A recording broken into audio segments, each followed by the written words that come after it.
Hello everyone. So we are going to start chapter number 11, that is work and energy. In the previous chapters, we have talked about the ways of describing motion of objects, the cause of motion and gravitation. Another concept that helps us understand and explain and interpret many natural phenomena is work. Closely related to work are energy and power. In this chapter, we shall study all these concepts. All living beings need food. Living beings have to perform several basic activities to survive. We call such activities life processes. The energy for these processes comes from food. We need energy for other activities like playing, singing, reading, writing, thinking, jumping, cycling, and etc. Activities that are strenuous require more energy. Animals to get engaged in the activities. For example, they may jump and run. They have to fight, move away from enemies, and etc. Also, we engage some animals to lift our weights, that is, carrying loads, pulling carts, and etc. All such activities require energy. Think of machines. List the machines that you have come across. Why do they need for working? Why do some engines require fuel like petrol and diesel? Why do living beings and machines need energy? So now we will study what is work. There is a difference in the way we use the term work in our day-to-day life and the way we use it in science. To take this point clear, let us consider few examples. Consider that if you are working hard to push a huge rock. Let us say the rock does not move despite all the effort put in by you. You get completely exhausted. However, you have not done any work on the rock, as there is no displacement of the rock. You stand still for a few minutes with a heavy load on your head. You get tired. You have exerted yourself and have spent quite a bit of your energy. Are you doing the work on the load? The way we understand the term work in science, work is not done. You climb up the steps of a staircase and reach the second floor of the building just to see the landscape from there. You may even climb up a tall tree. If we apply scientific definition, these activities involve a lot of work. In day-to-day life, we consider any useful physical or mental labor as work. Activities like playing in field, talking with friends, humming a tune, watching a movie, attending a function are sometimes not considered to be work. So now the next topic is scientific conception of the work. To understand the way we work and define work from point of view of science, let us consider some situation. Push a pebble lying on the floor. The pebble moves through a distance. You exerted a force on the pebble and the pebble got displaced. In this situation, work is done. A girl pulls a trolley and trolley moves through a distance. Girl has exerted a force on the trolley and it is displaced. Therefore, work is done. Lift a book through a height. To do this, you must apply a force. The book rises up. There is a force applied on the book and the book has moved. Hence, work is done. A closer look at above situation reveals that two conditions need to be satisfied for work to be done. First, a force should act on an object, and second, the object should be displaced. In any of the above condition does not exist, work is not done. This is the way we view work in science. So now the next topic is work done by a constant force. How is work defined in science? To understand this, we shall first consider the case when the force is acting in the direction of displacement. Let a constant force F act on an object. Let the object be displaced through a distance S in the direction of the force. Let W be the work done. We define work to be equal to the product of force and displacement. That is, work done is equal to force into displacement. We will write it numerically as W is equal to Fs. Thus, work done by force acting on an object is equal to magnitude of force multiplied by distance moved in the direction of the force. Work has only magnitude and no direction. The unit of work is Newton meter or joule. Thus, 1 joule is amount of work done on an object when a force of 1 Newton displaces by 1 meter along the line of action. Now take us an example. A force of 5 Newton is acting on an object. The object is displaced through 2 meters in the direction of force. Then what will be the work done? The work done will be 5 Newton into 2 meter, that is force into displacement. That would be 10 Newton meter or 10 joule. Consider a situation in which an object is moving with a uniform velocity along a particular direction. Now a retarding force F is applied in the opposite direction. That is, angle between two directions is 180 degree. Let the object stop after displacement S. In this situation, the work done by the force F is taken as negative and denoted by minus sign. The work done by the force is F into minus S or minus F into S. It is clear from above discussion that the work done by a force can be either negative or positive. Work done is negative when the force acts opposite to the direction of displacement. Work done is positive when the force is in the direction of displacement. Now take us an example. A porter lifts a luggage of 15 kg from the ground and put it on his head 1.5 meter above the ground. Calculate the work done by him on the luggage. Here, the mass of luggage M is 15 kg and the displacement S is 1.5 meter. So work done will be F is equal to W is equal to F into S, that is mg into S. We can write F is equal to mg, that is mg into S, that is 15 kg into 10 meter per second square into 1.5 meter. The answer will be 225 Newton meter, that or 225 joule. So work done is 225 joule. So now the next topic is energy. Life is impossible without energy. The demand for energy is ever increasing. Where do we get energy from? The sun is the biggest natural source of energy to us. Many of our energy sources are derived from the sun. We can also get energy from the nuclei of atoms, the interior of Earth, and the tides. The word energy is very often used in our daily life, but in science we give it definite and precise meaning. Let us consider the following examples. When a fast-moving cricket ball hits a stationary wicket, the wicket is thrown away. Similarly, an object when raised to certain height gets capability to do work. You must have seen that when a raised hammer falls on a nail placed on a piece of wood, it drives the nail into the wood. We also have observed that children winding a toy, such as toy car, and when the toy is placed on the floor, it starts moving. When a balloon is filled with air and we press it, we notice a change in its shape. As long as we press it gently, it can come back to its original shape when the force is withdrawn. However, if we press the balloon hard, it can even explode, producing a blasting sound. In all these examples, the objects acquire through the different meanings. The capability of doing work. An object having capability to do work is said to possess energy. The object which does the work loses energy, and the object on which work is done gains energy. How does an object with energy do work? An object that possesses energy can exert a force on another object. When this happens, the energy is transformed from the former to latter. The second object may move as it receives energy and therefore do some work. Thus, the first object had capacity to do the work. This implies that any object that possesses energy can do work. The energy possessed by an object is thus measured in terms of capacity of doing work. The unit of energy is therefore the same as that of work, that is joule. 1 joule is the energy required to do 1 joule of work. Sometimes a larger unit of energy called kilojoule is used. 1 kg equal to 1000 joule. The next topic is forms of energy. Luckily, the world we live in provides energy in many different forms. The various forms include mechanical energy, that is potential energy plus kinetic energy, heat energy, chemical energy, electrical energy, and light energy. So now, the first form of energy is kinetic energy. A moving object can do work. An object moving faster can do more work than an identical object moving relatively slow. A moving bullet, blowing wind, a rotating wheel, a speeding stone can do work. How does a bullet pierce the target? How does the wind move the blades of windmill? Objects in motion possess energy. We call this energy kinetic energy. A falling coconut, a speeding car, a rolling stone, a flying aircraft, and etc. possess kinetic energy. In short, kinetic energy is the energy possessed by an object due to its motion. The kinetic energy of an object increases with its speed.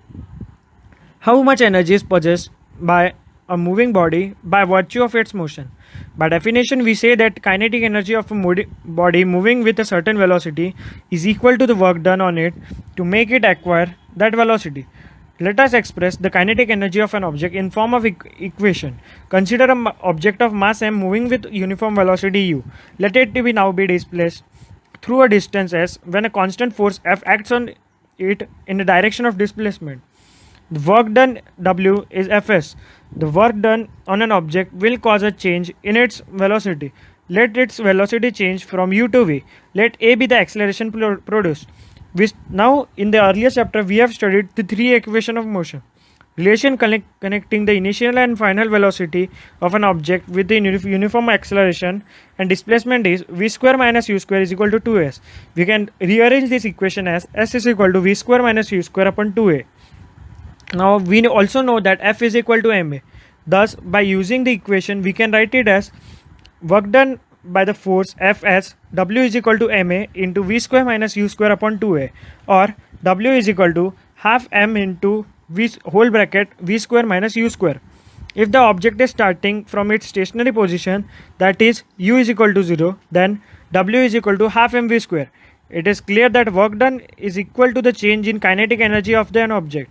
If u is equal to 0, work done will be half mv square. Thus, kinetic energy possessed by an object of mass m and moving with a uniform velocity v is half mv square. Now take as an example. An object of mass 15 kg is moving with a uniform velocity 4 meter per second. What is kinetic energy of that object? Mass of object is 15 kg. Velocity of object is 4 meter per second. Now according to the equation, energy will be equal to half mv square, that is half into 15 into 4 meter square 4 meter per second whole square. That is answer. The kinetic energy of an object will be 120 joule. Now another example is what is work to be done to increase the velocity of car from 30 km per hour to 60 km per hour if the mass of car is 1500 kg. So mass of car is 1500 kg. Initial velocity of car u is 30 km per hour. That is, if we convert this to meter per second form, it would be 25 by 3 meter per second. Final velocity of car is 60 km per hour. That is 50 by 3 meter per second. Therefore, initial kinetic energy of the car is half mu square, that is half into 1500 into 25 by 3 whole square. That would be equal to 156,250 by 3 joule.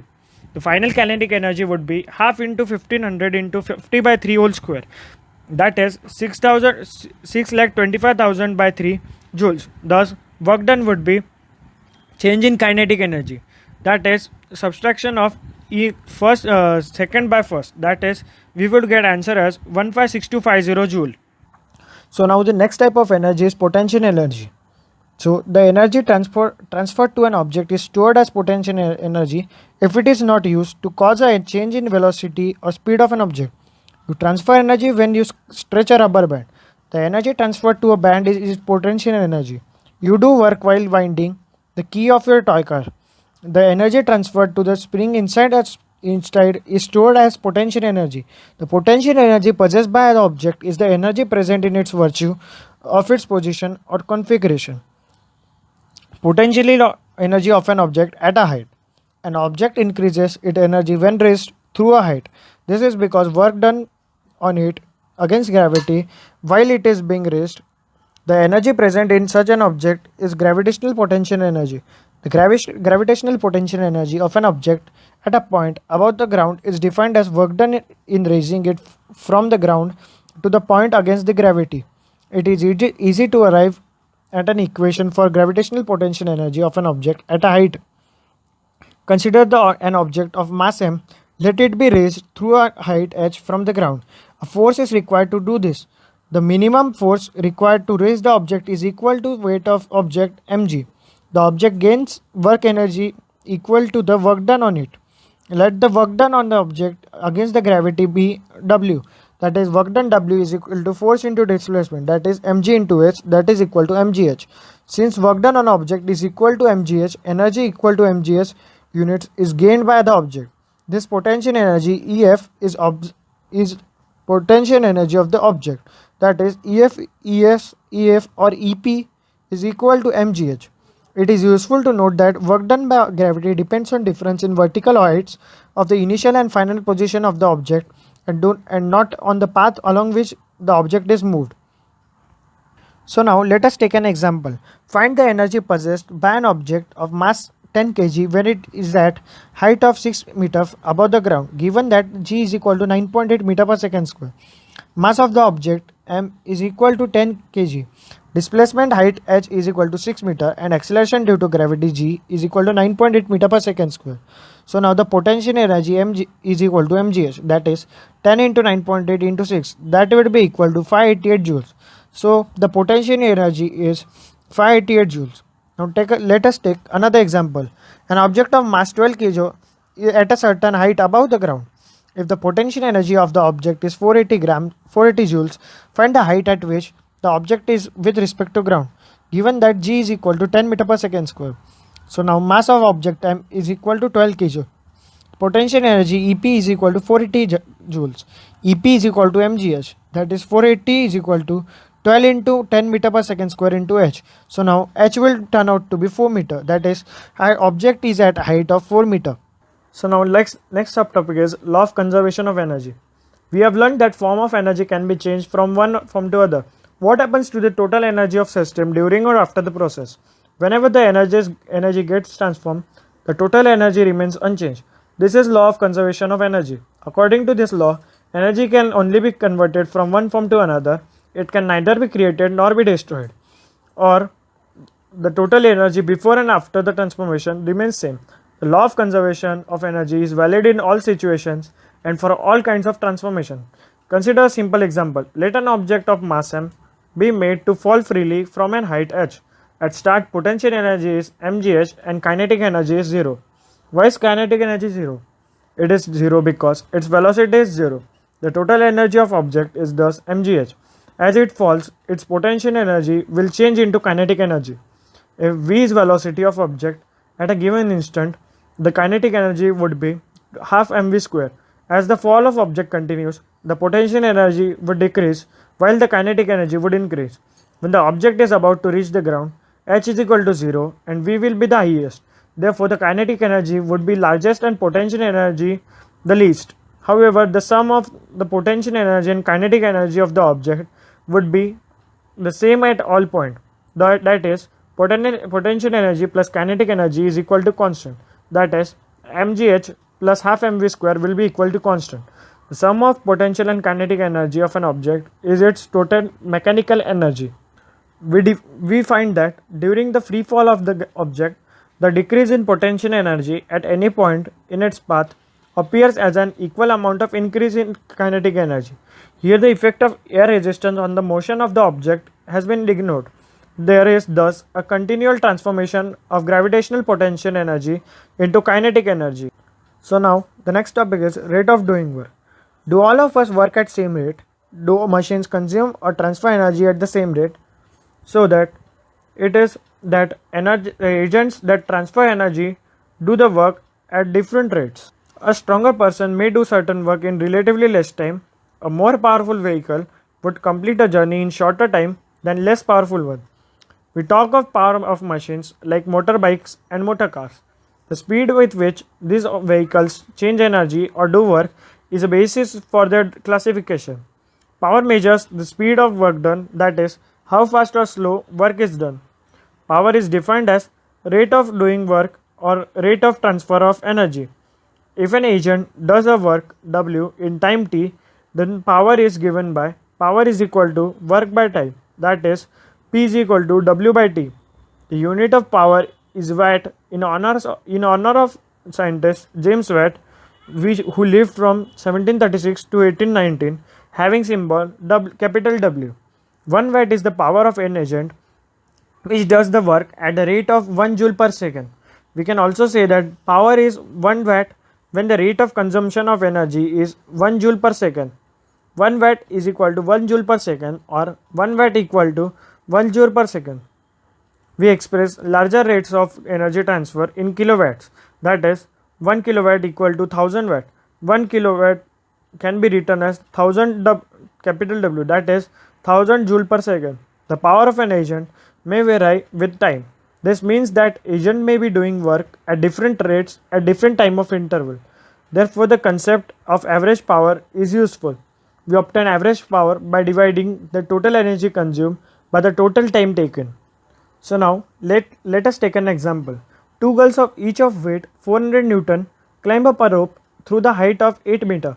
We name one of the girls A and other B.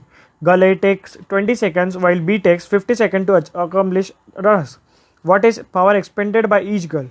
So first, power expended by girl A, that is weight of the girl, is mg, that is 400 Newton. So displacement is height, that is h, is equal to 8 meter. Time taken is 20 seconds. Therefore, we can write power as work done by time taken, that is mgh upon t. When we substitute value, that is 400 Newton into 8 meter upon 20 seconds, we get power as 160 watt. Now the condition of second gull, that is power expended by gull B. So here weight of the gull mg equal to 400 Newton, displacement is 8 meter and time taken is 50 seconds. So power will be written as mgh upon t, that is 400 Newton into 8 upon 50. We would write power as 64 watt. So power expended by gull A is 160 watt, whereas power expended by gull B is 64 watt. Another example is a boy of mass 50 kg runs up a staircase of 45 steps in 9 seconds. If the height of each step is 15 cm, find his power. Take gravitational force G as 10 meter per second square.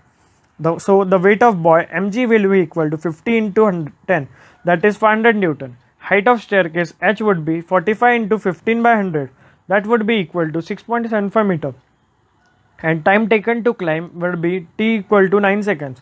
So power P would be equal to work done by time taken, that is mgh by t, that would be equal to 500 by 6.7 into 6.75 upon 9. So power is 375 watt.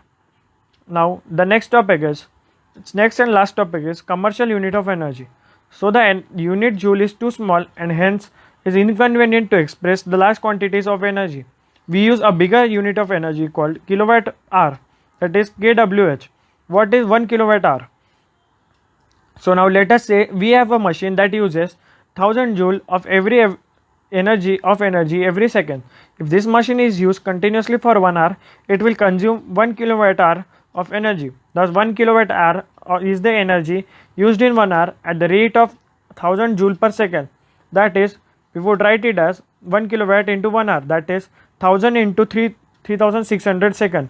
So 1 kilowatt hour is written as 3.6 into 10 raised to power 6 joule. The energy used in household industries and commercial establishments are usually expressed in kilowatt hour. For example, electrical energy used during a month is expressed in terms of units. Here 1 unit means 1 kilowatt hour. So now let us take an example. An electric bulb of 60 watt is used for 6 hours per day. Calculate the units of energy consumed in 1 day by the bulb. So now power of electric bulb is 60 watt, that is 0.06 kilowatt. Time used, that is t equal to 6 hours. So now energy would be power into time taken, that is 0.06 kilowatt into 6 hours, that would be equal to 0.36 units. The energy consumed by the bulb is 0.36 unit. So now here we end our chapter. So we will now cover what we have learnt up till now. First, the work done by an object is defined as magnitude of the force multiplied by the distance moved by an object in the direction of applied force. Unit of work is joule, that is 1 joule equal to 1 Newton into 1 meter. Second, work done on an object by a force would be 0 if the displacement of the object is 0. Third, an object having capability to do work is said to possess energy. Energy has same unit as that of work. Fourth, an object is in motion possesses what it is known as kinetic energy of the object. An object of mass m moving with velocity v has kinetic energy of half mv square. Fifth, the energy possessed by a body due to its change in position or shape is called as potential energy. The gravitational potential energy of an object m raised through a weight h from the Earth's surface is given by mgh. According to law of conservation of energy, energy can only be transformed from one form to another. It can neither be created nor destroyed. The total energy before and after transformation always remains constant. Energy exists in nature in several forms such as kinetic energy, potential energy, heat energy, chemical energy, etc. Sum of kinetic and potential energy of an object is called as its mechanical energy. Power is defined as rate of doing work. SI unit of power is watt, that is 1 watt equal to 1 joule per second. Energy used in 1 hour at a rate of 1 kilowatt is called as 1 kilowatt hour. So here is what we have learnt in this chapter. So I hope you have understood it and hope that you have understood it well. Thank you.